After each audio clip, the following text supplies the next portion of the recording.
जय हिंद मेरे प्यारे दोस्तों। तो चलिए कंटिन्यू करते हैं हमारा CSE 2022 वाला डिस्कशन। यहाँ पे देखिए दोस्तों, क्वेश्चन नंबर 61 ये यूपीएससी ने ड्रॉप किया था। ओके, इसके पीछे का रीज़न हमें पता नहीं है, तो इस क्वेश्चन को हम नहीं देखेंगे। ओके, नेक्स्ट देखिए अगला क्वेश्चन हम देखते हैं, question number 62। How many of the above state are generally, ठीक है, how many of the above state are generally known for tea producing state. अब देखिए यहाँ पे जो आंसर कीज आई थी ना बहुत सारी, तो यहाँ पे सबने कहा था कि ओनली 3 स्टेट है, किसी ने कहा था ओनली 2 स्टेट है, किसी ने कहा कि ऑल 4 स्टेट है। बट जब मैंने रियल एग्जाम टाइम में इस क्वेश्चन को अटेम्प्ट किया था, तो वहाँ पे मैंने देखा कि जनरली नोन, ठीक है, जनरली नोन फॉर, ठीक है। तो मैंने आंध्र प्रदेश, केरला, हिमाचल, त्रिपुरा चारों स्टेट यहाँ पे मार्क करे थे, क्योंकि यहाँ पे कोई स्पेसिफिक टॉप 3 स्टेट या फिर इस तरीके से कुछ नहीं पूछा गया था, ठीक है। अब बाकी भी स्टेट है, जैसे कि देखिए आसाम में यहाँ पे टी कल्टिवेशन किया जाता है, वेस्ट बंगाल में किया जाता है, तमिलनाडु में किया जाता है, कर्नाटक में किया जाता है, हिमाचल प्रदेश में किया जाता है, उत्तराखंड में किया जाता है। ओके, तो इन सारी जगह पे जो है यहाँ पे प्रोडक्शन किया जाता है। तो बस इतना याद रखिए। और टी से रिलेटेड देखिए इसका जो क्लाइमेटिक कंडीशन होता है, देखिए यहाँ पे डीप फर्टाइल सॉइल इसके लिए चाहिए हमें, well drain deep fertile soil यहाँ पे हमें चाहिए टी प्रोडक्शन के लिए। तो इतनी ये इंपॉर्टेंट जो चीज़ें हैं आप यहाँ पे याद रखेंगे। ओके, नेक्स्ट देखिए आगे बढ़ते हैं हम लोग। जो अगला क्वेश्चन है यहाँ पे क्वेश्चन नंबर 63, ठीक है। देखिए ये यहाँ पे देखिए थर्ड से पढ़ते हैं। Brickworks rating is an Indian credit rating agency, ठीक है। The rating agency popularly known as ICRA is a public limited company.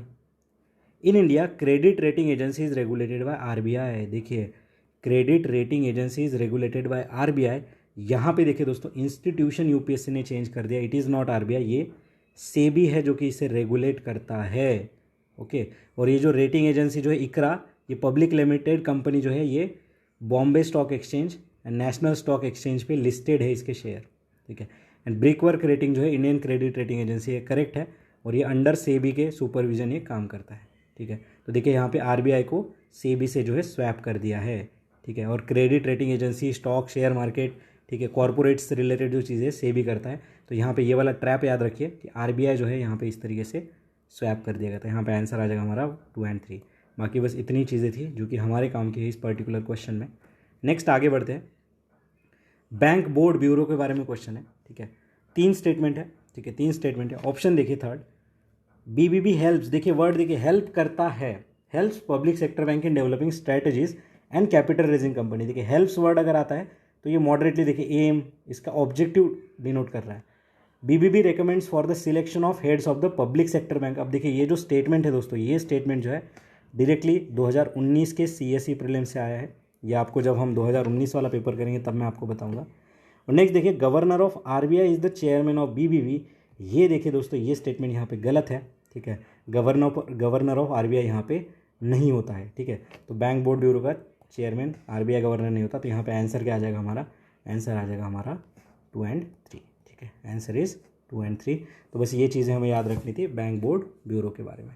Next आगे देखते हैं, कन्वर्टिबल बॉन्ड से रिलेटेड क्वेश्चन है, ठीक है।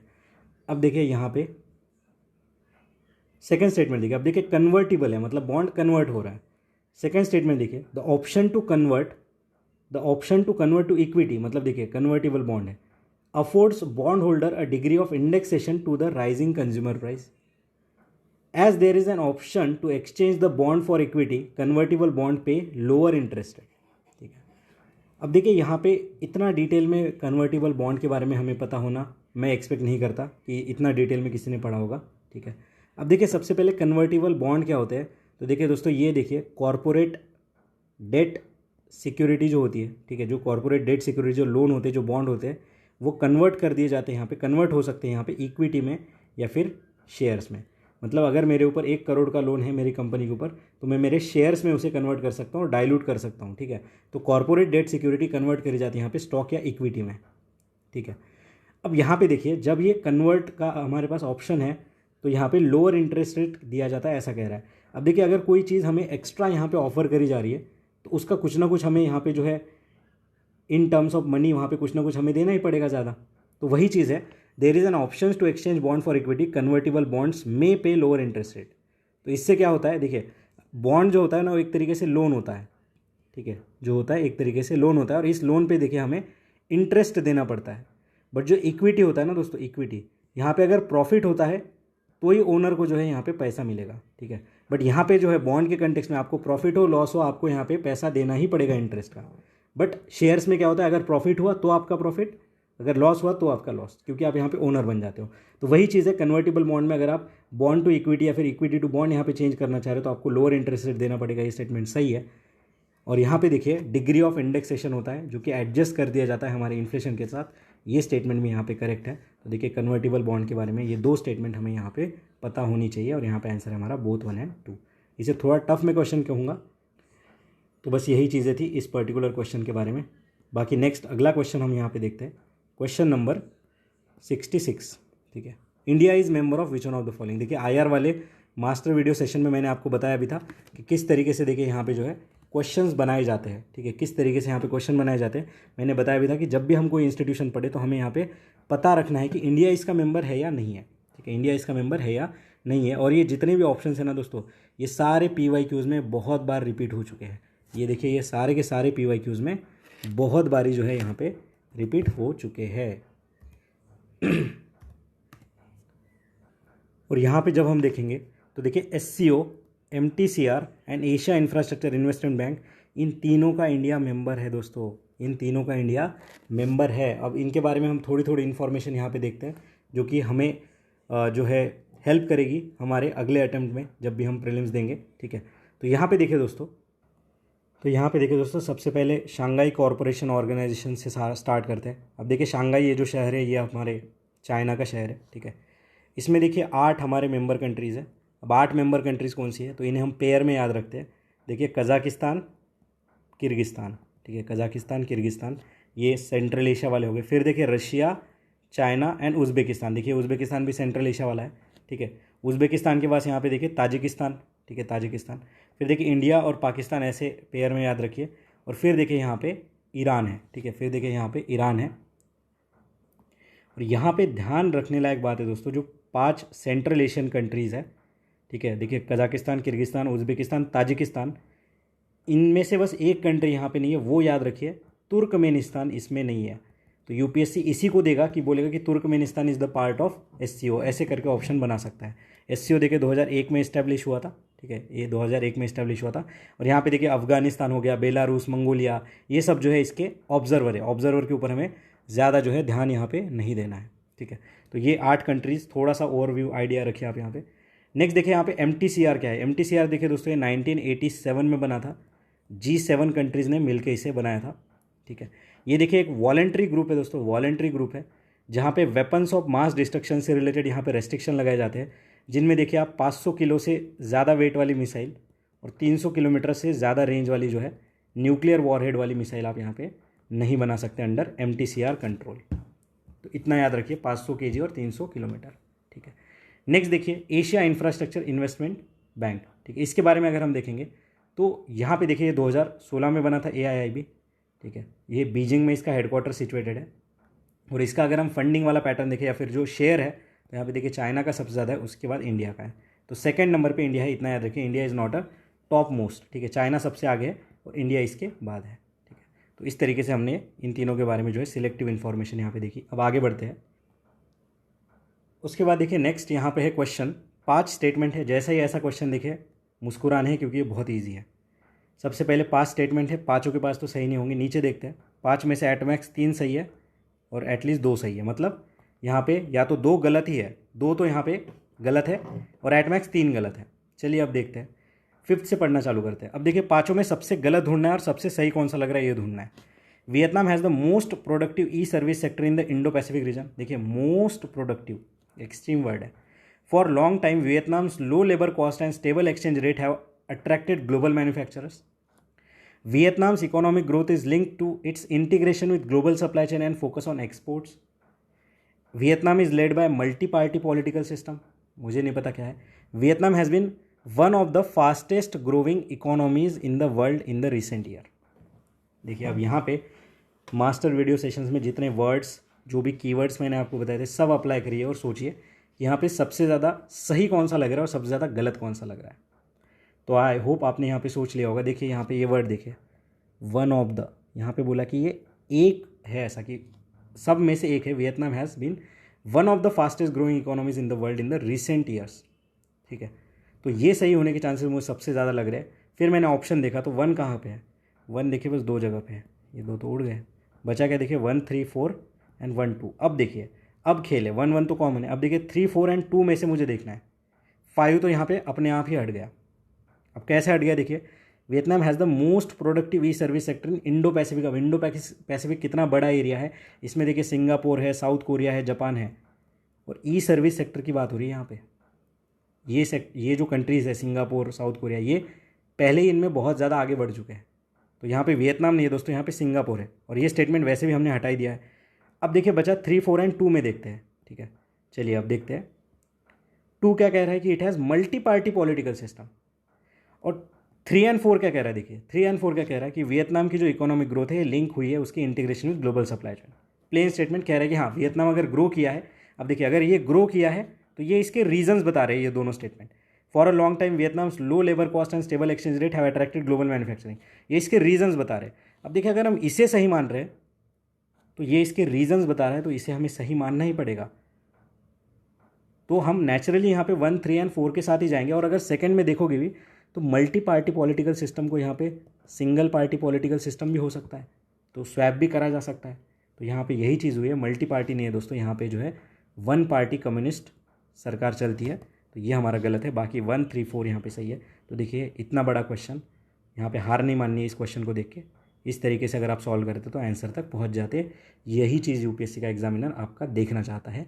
रियल एग्जाम कंडीशन में आप पैनिक करते हो या क्वेश्चन को जो है आप सॉल्व करते हो अपने रिस्क के साथ और यहाँ पे बेटर अंडरस्टैंडिंग के साथ।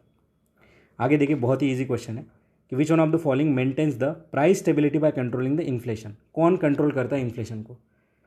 23 में इतने क्वेश्चन देखे इन्फ्लेशन वाले, 22 में देखे, और हम सबको पता है कि प्राइस स्टेबिलिटी कौन देखता है? RBI through it's monetary policy committee. ठीक है, उसके बाद देखिए financial stability and development council. ये जो ऑप्शन है दोस्तों ये 2017 में प्री में आ चुका है। देखिए इसके जो चेयरमैन होते हैं वो फाइनेंस मिनिस्टर होते हैं, इतना याद रखिए।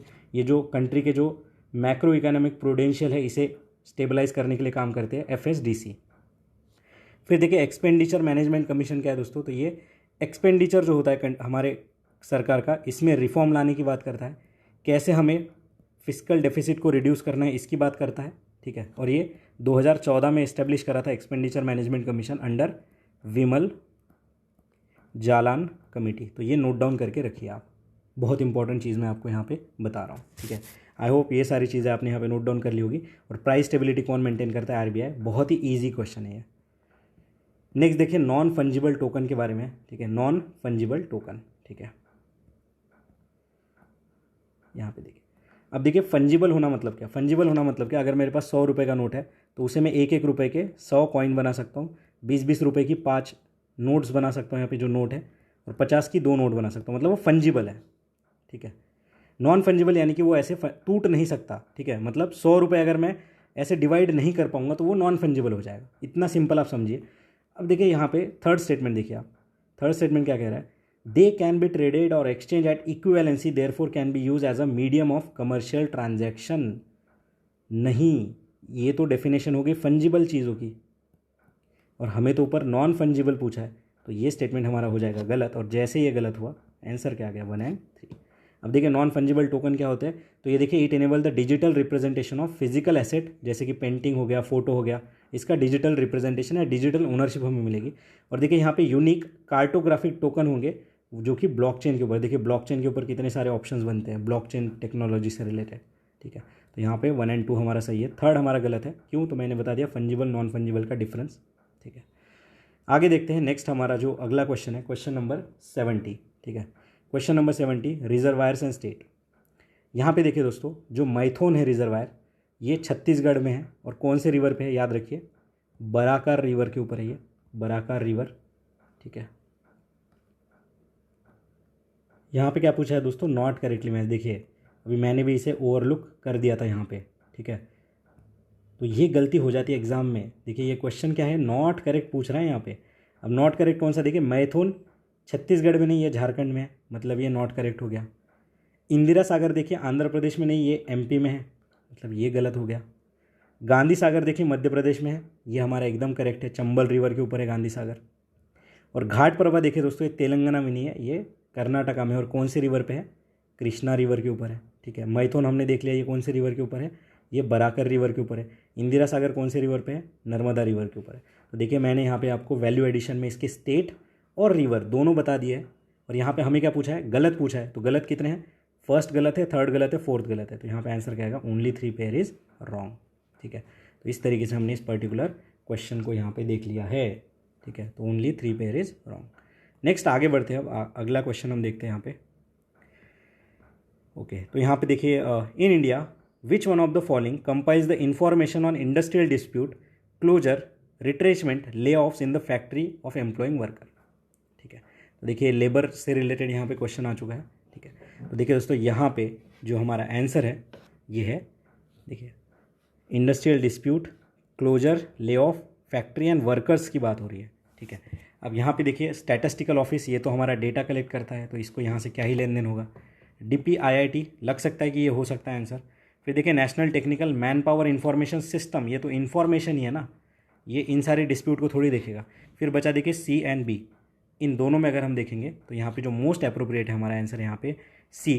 अब देखिए जो लेबर ब्यूरो है, ये एक बार हमारे PYQs में रिपीट हुआ है, ठीक है, 2016 या 17 के पेपर में, जहाँ पे CPI ऑल इंडिया वर्कर कौन निकालता है ऐसा पूछा था। तो यहाँ पे labour bureau is your answer, ठीक है। अब देखिए थोड़ा ऑप्शंस के बारे में देख लेते हैं। अब देखिए लेबर ब्यूरो के बारे में ये जो डिस्क्रिप्शन है यहाँ पे सफिशिएंट है, इसमें ज़्यादा हमें जो है देखने की ज़रूरत नहीं है, ठीक है। नेक्स्ट देखिए स्टैटिस्टिकल ऑफिस जो है, सेंट्रल स्टैटिस्टिकल ऑफिस, ये MOSPI के अंदर आता है, ministry of statistics and programme implementation के अंदर। DPIIT देखिए यहाँ पे दोस्तों इंडेक्स ऑफ 8 कोर इंडस्ट्री निकालता है, इंडेक्स ऑफ 8 कोर इंडस्ट्रीज ये निकालता है, ठीक है। National technical man for information system देखिए दोस्तों, ये कहाँ आता है? ये मिनिस्ट्री ऑफ एजुकेशन के अंदर काम करता है। और इसको फंड कौन देता है? AICTE। AICTE क्या है? All India council for technical education वाला, ठीक है, AICTE, ठीक है। तो ये चीज़ें हम याद रखेंगे, ठीक है। और लेबर ब्यूरो के बारे में हमने देखा था कि जो CPI है इंडस्ट्रियल वर्कर का कौन निकालता है? Labour bureau. तो इतनी इन्फॉर्मेशन इन ऑप्शन से हमारे काम की थी, बस ज़्यादा इसमें हमें जो है डिटेल में नहीं जाना है। आगे बढ़ते हैं हम लोग। 72 नंबर का क्वेश्चन देखिए, ठीक है। 72 नंबर का क्वेश्चन देखिए, जिसमें बहुत से जो डाउट्स थे, ठीक है, कोचिंग की कीज़ में। बट यहाँ पे देखिए जिस तरीके से मैंने सॉल्व किया था मैं आपको बताता हूँ। कोल कंट्रोलर ऑर्गेनाइजेशन, ठीक है। यहाँ पे देखिए 4 स्टेटमेंट है। ऑप्शन देखते हैं 1 2 3, ठीक है, 3 4, 1 2 एंड 1 2 का 4, मतलब चारों में से एक तो गलत है हमारा। चलिए फोर्थ से पढ़ते हैं, क्योंकि हमें पता है फोर्थ में ही मेजॉरिटी ऑफ टाइम जो है ट्रैप होता है। क्या कह रहा है? जो कोल कंट्रोलर ऑर्गेनाइजेशन है ये इंश्योर करता है कि कोल माइनिंग कंपनी जो है डिलीवर करे कोल को to the end user in the prescribe time. देखिए इंश्योर करा रहा है कि प्रिस्क्राइब टाइम में ही यहाँ पे डिलीवरी होनी चाहिए। चलो ठीक है। थर्ड देखते हैं, it hears any objection to the government notification related to acquisition of coal bearing areas. देखिए कोल कंट्रोलर ऑर्गेनाइजेशन, ठीक है, और ये ऑब्जेक्शन को हियर करेगा बोल रहा है। सेकंड देखिए, it monitor the progression of development of captive coal and lignite blocks. And first देखिए, CCO is a major source of coal statistic in government of India, is the major source of coal statistic in government of India, ठीक है। अब यहाँ पे देखिए, अगर हम देखेंगे इन चारों में से, ठीक है, इन चारों में से कौन सा आपको बहुत ज़्यादा जो है फिजिबल नहीं लग रहा है, ठीक है, जो फिजिबल नहीं लग रहा है। अब यहाँ पे देखिए फोर्थ स्टेटमेंट अगर आप ध्यान से देखोगे तो ये इंश्योर करता है, मतलब 100% की बात कर रहा है कि एंड यूज़र को यहाँ पे टाइमली ही यहाँ पे कॉल पहुँच जाए। और हमें भी पता है हमारा लॉजिस्टिक सेक्टर कितना ज़्यादा जो है स्लो काम करता है, ठीक है। तो इस हिसाब से अगर हम सोचेंगे तो इसे हम एज अ डाउटफुल कैटेगरी में अगर रखते हैं तो यहाँ पे देखिए अगर हम 4 हटाते हैं, चलो 4 हटाते हैं, बचा क्या 1 2 एंड 1 2 3, मतलब फर्स्ट एंड सेकंड तो हमें देखने की ज़रूरत ही नहीं है। यहाँ पे दोनों अपने आप सही हो गए। थर्ड देखिए क्या कह रहा है, इट हेयर्स एनी ऑब्जेक्शन। देखिए यहाँ पे ऑब्जेक्शन को हियर करता है, ये बात कह रहा है, तो यहाँ पे ये भी स्टेटमेंट हमारा सही है, ठीक है। बट अगर आप इस तरीके से सोचते कि इंश्योर करता है, ये बहुत ज़्यादा एब्सोल्यूट बात कर रहा है। और ये देखिए जो कोल कंट्रोलर ऑर्गेनाइजेशन है 1916 में बना था, ठीक है। और ये 3 जो है इसके जो फंक्शन है यहाँ पे करेक्ट है, बाकी फोर्थ यहाँ पे गलत है। जब रियल एग्जाम में मैंने कहा था, मैंने इसी तरीके से सॉल्व किया था कि ये इंश्योर करता है एंड यूज़र तक टाइम में पहुँच जाए। अभी आप देखें अमेज़ॉन जो है, अमेज़ॉन प्राइम अगर हम लेके रखते हैं, फिर भी ये गारंटीड डिलीवरी नहीं है कि भाई एक ही दिन में डिलीवरी हो जाएगी, कभी कभी लेट हो जाता है लॉजिस्टिक्स की वजह से। तो ये कोल इतना ज़्यादा इंडिया में अगर कहीं से कहीं कोल पहुँचाना है तो कैसे इंश्योर कर सकता है? इसलिए मैंने इसको गलत माना। फिर हम 50-50 तक पहुंच गए, 1 2 3 एंड 1 2 ए एंड सी के बीच में। और थर्ड यहाँ पे देखिए, आपको इस तरीके से सोचना था कि हाँ, अगर एक कोल कंट्रोलर ऑर्गेनाइजेशन है जो कि स्टैटिस्टिक्स, ठीक है, मॉनिटर कर रहा है, तो ये ऑब्जेक्शन भी हियर कर सकता है। यहाँ पे ऐसा नहीं बोला कि इनका जो वर्डिक्ट होगा फाइनल होगा, बट एक बॉडी है जो ऑब्जेक्शन हियर कर सकती है। तो इस हिसाब से अगर हम सोचते तो 1 2 3 यहाँ पे आंसर आ जाता हमारा ए। ठीक है, तो ये ऐसा क्वेश्चन है जो कोई नहीं पढ़ता है, कहीं पढ़ाया भी नहीं जाता है, तो इसको रियल एग्जाम में कैसे हैंडल कर सकते हैं, तो इस तरीके से आप 50-50 तक तो यहाँ पे पहुँच सकते हो। नेक्स्ट देखिए क्वेश्चन नंबर 73, बहुत ईजी है, पॉलिटी लक्ष्मीकांत। 5th शेड्यूल हम सबको बताएं ट्राइबल एरिया से रिलेटेड है। अब यहाँ पे ऑप्शन में ट्राइबल वर्ड ढूंढिए, आंसर आ गया। लोकल सेल गवर्निंग बॉडी, ठीक है, union territory, special category state, ना, कोई यहाँ पे ज़रूरत नहीं है, सीधा 5th शेड्यूल ट्राइबल, आंसर आ गया। ठीक है, अब ये जो स्टेटमेंट बनाया ना पर्टिकुलरली, ये देखिए दोस्तों, CSE 2019 का एक क्वेश्चन है, वहाँ पे ये स्टेटमेंट दे रखा था और नीचे 1st schedule, 3rd schedule, 5th schedule ऐसे ऑप्शन थे, तो आंसर था 5th शेड्यूल। अब यहाँ पे देखिए 5th शेड्यूल ऊपर दिया है और जो क्वेश्चन स्टेटमेंट था वो यहाँ पे इस तरीके से दे दिया कि it prevent the transfer of tribal land to the non tribal people. तो इस तरीके से देखिए हमने आंसर तक पहुँच गए, A is your answer here. Next देखते हैं आगे। अब ये जो पर्टिकुलर क्वेश्चन है दोस्तों, इसमें भी यूपीएससी ने अपना अलग ही मायाजाल खेला है। ठीक है, अगर क्वेश्चन नंबर 74 अगर हम देखें तो इसका फर्स्ट स्टेटमेंट देखिए, Indian sanitation coalition is a platform to promote sustainable sanitation is funded by government of India and WHO।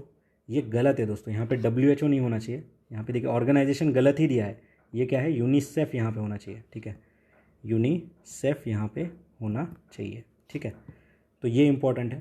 ठीक है, अब देखिए ये जो इंडिया सैनिटेशन कोएलिशन है कब बना था, तो ये 2015 में इस्टेब्लिश हुआ था, जहाँ पे private sector, government institution, media, civil societies, ये सब साथ में थे। ठीक है, private sector, government institution, media, civil society, ये सब साथ में थे, 2015 में इस्टेब्लिश होता। और फिक्की भी देखिए इनका एक पार्टनर था, फिक्की। ठीक है, और ये यूनिसेफ है, ना कि WHO। तो ये तो हमने देख लिया कि ये गलत है, बट यहाँ पे जब हम ये national institute of urban affair की साइट पे जाते हैं ना, तो ये लाइन एज इट इज़ वहाँ पे लिखी हुई है कि इसका जो फंक्शन है ये ministry of housing and urban affair में आता है और ये इनोवेटिव सॉल्यूशन प्रोवाइड करता है। ये सही है as per official website, but UPSC ने अपने जो ऑफिशियल की में इसे गलत बताया है, इसलिए यहाँ पे आंसर जो है वो डी बनता है। बट बाकी ये स्टेटमेंट ऑफिशियल जो वेबसाइट है उस हिसाब से सही है। बाकी जिन्होंने आंसर्स यहाँ पे इलाबोरेट करे थे उन्होंने भी सही बोला था, मैंने भी देखा है, बट यूपीएससी ने यहाँ पे डी आंसर दिया है, तो यूपीएससी का वर्डिक्ट है, तो मानना पड़ेगा यहाँ पे दोनों गलत है एज़ पर ऑफिशियल की। ठीक है, नेक्स्ट आगे बढ़ते हैं। Question number 75, environmental protection act के अंदर कौन सा आता है, 1 लाइनर क्वेश्चन है, डायरेक्टली CSE 2020 से रिपीटेड है। ठीक है, याद रखिएगा इस क्वेश्चन को, मैं 2020 का जब कराऊंगा आपको तब बताऊंगा। ये देखिए CGWA यहाँ पे आंसर है। ठीक है, सेंट्रल ग्राउंड वाटर अथॉरिटी, ये जो है हमारी बनी है किसके अंदर, एनवायरमेंटल प्रोटेक्शन एक्ट के अंदर। तो यहाँ पे देखिए दोस्तों CGWA, ठीक है, CGWA ये एनवायरमेंटल प्रोटेक्शन एक्ट के अंदर बना है। फिर देखिए एक है जेनेटिक इंजीनियरिंग अप्राइजल कमेटी, याद रखिए ये नाम। ठीक है, और नेशनल गंगा काउंसिल, ये सारी जो तीनों की तीनों चीज़ें हैं ये EPA के अंदर बना है। ठीक है, ये EPA के अंदर बना है। उसके बाद देखिए ये भी और एक चीज़ आपको यहाँ पे याद रखनी है। ठीक है, वो कौन सी है, वाइल्ड लाइफ प्रोटेक्शन एक्ट के अंदर क्या क्या बना है। ठीक है, ये तो EPA हमने देख लिया, आप WPA के बारे में लिख लीजिए। वाइल्ड लाइफ प्रोटेक्शन एक्ट के अंदर बना है देखिए national board for wild life, national board for wild life, जिसे प्राइम मिनिस्टर चेयर करते हैं, याद रखिएगा, चेयरमैन। फिर सेंट्रल जू अथॉरिटी, ये भी वाइल्ड लाइफ प्रोटेक्शन के अंदर आता है। फिर देखिए नेशनल टाइगर कंजर्वेशन अथॉरिटी, जिसको एनवायरमेंट मिनिस्टर यहाँ पे चेयर करता है। ठीक है, और 4 देखिए यहाँ पे wild life crime control bureau, ये सारे जो है वाइल्ड लाइफ प्रोटेक्शन एक्ट के अंदर आते हैं।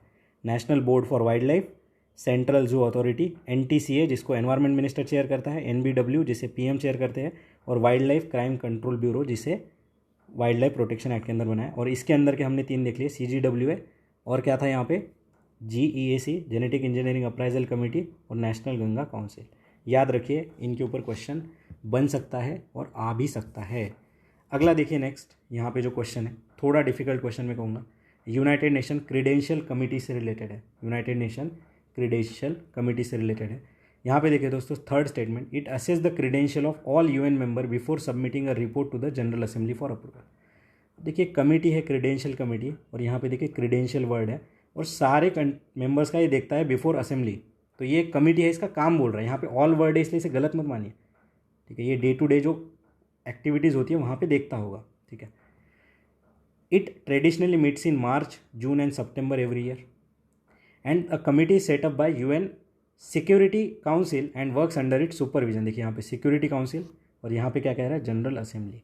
तो यहाँ पे देखिए दोस्तों स्वैप है, ये सिक्योरिटी काउंसिल नहीं है, यहाँ पे यूएन जनरल असेंबली के अंदर ही काम करता है, तो ये गलत हो गया, ये हमारा सही है। और ये देखिए ट्रेडिशनली मीट्स इन मार्च जून, ऐसा नहीं है, ये सितंबर टू दिसंबर में मिलता है ईच ईयर। मैं एक्सपेक्ट नहीं करता ये क्वेश्चन आपको आना चाहिए, क्योंकि ना तो हमें क्रेडेंशियल कमेटी के बारे में पता है, ना वो ट्रेडिशनली मीट करता है ये पता है, ना सिक्योरिटी काउंसिल के अंदर ये पता है। बस अभी इस क्वेश्चन से हमें करेक्शन जो है इसका देख लेना है और आगे बढ़ जाना है। यहाँ पे आंसर है हमारा 3 ओनली।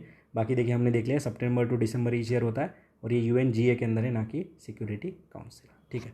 नेक्स्ट आगे बढ़ते हैं हम लोग, क्वेश्चन नंबर 77, ठीक है। ओके, तो यहाँ पे देखिए पोलार कोड के बारे में है, देखिए पोलार कोड के बारे में क्वेश्चन, ठीक है। अब ये जो क्वेश्चन है दोस्तों सिंगल लाइनर है, ठीक है। अब यहाँ पे मैंने आपको बताया था कि जो वर्ड यहाँ पे मेंशन होगा ना उसे ही हमें ऑप्शन में ढूंढना है, ठीक है। देखिए यहाँ पे क्या है, कोड, यहाँ पे क्या है, कोड। यहाँ पे कहीं पे भी कोड मेंशन नहीं है, यहाँ पे भी कहीं पे कोड मेंशन नहीं है। चलो डी ऑप्शन देख लेते हैं, यहाँ पे भी कहीं पे कोड मेंशन नहीं है, सिंपल। तो ये है हमारा, देखिए जो स्ट्रैटेजी मैंने आपको बताई थी, टफ क्वेश्चन है बट ये वर्ड्स यहाँ ढूंढिए, यहाँ पे आंसर सीधा हमारा ए है। तो कहीं कहीं पे ये लॉजिक लगता है। तो पोलार कोड क्या है दोस्तों, ये इंटरनेशनल कोड है for safety of ship operating in polar water. अब ये किसका है दोस्तों, ये देखिए आईएमओ का है, ठीक है। It is by International Maritime Organization, ठीक है, जो कि यूएन की एक स्पेशलाइज एजेंसी है, ठीक है। और इनका देखिए खुद का कोई एनफोर्समेंट मैकेनिज्म नहीं है, there is no enforcement mechanism खुद का, ठीक है। और देखिए ये जो आईएमओ है ये न्यूज़ में होती है मारपोल से रिलेटेड। मारपोल क्या है दोस्तों, इंटरनेशनल कन्वेंशन है to prevent pollution from ship. तो शिप से जो पोल्यूशन हो रहा है उसे प्रिवेंट करने के लिए मारपोल है, ठीक है। और यहाँ पे और एक कन्वेंशन है दोस्तों, याद रख लीजिए, हांगकांग कन्वेंशन करके, हांगकांग कन्वेंशन। ये क्या है दोस्तों, ये जो शिप रिसाइकलिंग से जो पोल्यूशन होता है इससे रिलेटेड है, शिप रिसाइकलिंग से रिलेटेड है ये हांगकांग कन्वेंशन, ठीक है। और इंडिया ने देखिए ये जो आईएमओ है कब ज्वाइन किया था, 1959 में ज्वाइन किया था। तो इतनी इन्फॉर्मेशन हमारे लिए काम की है, ठीक है। अब देखिए ये क्वेश्चन आया, इसका यूटिलाइजेशन और कहाँ हो सकता है। देखिए 2023 के GS 3 के पेपर में, GS 3 या 2 के पेपर में डायरेक्टली इंटरनेशनल मैरीटाइम ऑर्गेनाइजेशन के ऊपर क्वेश्चन आ गया। वहाँ पे अगर हम ये पोलार कोड याद करके लिख देते ना तो 1 मार्क एक्स्ट्रा यहाँ पे मिल जाता, ठीक है। तो इस तरीके से देखिए थोड़ा जो है चीज़ों को मेंस में भी यूज़ करने के हिसाब से अगर देखेंगे ना तो पढ़ना है ना और इंटरेस्टिंग हो जाएगा, ठीक है। जैसे हमने वो किडनीज वेटलैंड वाला देखा था, ठीक है, वैसे ही पोलार कोड वाला आईएमओ वाले क्वेश्चन में हम लिख सकते थे, ठीक है। अब देखिए नेक्स्ट यहाँ पे एक ऑप्शन है जो कि बहुत ही इंपॉर्टेंट है, वो है ऑप्शन डी, ठीक है। बाकी देखिए बी और सी में इतना कोई काम करनी है, बट यहाँ पे देखिए आर्टिक काउंसिल, ये एक पोटेंशियल क्वेश्चन हो सकता है दोस्तों, क्योंकि पीवाईक्यू में ये 1 से 2 बार आ चुका है। अब आर्टिक काउंसिल देखिए दोस्तों बना था कैसे, तो ये ओट्टावा डिक्लेरेशन से बना था, याद रखेंगे, ओट्टावा डिक्लेरेशन से बना था कब, 1996 में। अब इसके मेंबर याद रख लेंगे हम लोग, USA, कनाडा, ठीक है, पेयर में याद रखेंगे। फिर देखिए डेनमार्क, उसके बाद क्या है फिनलैंड, उसके बाद क्या है यहाँ पे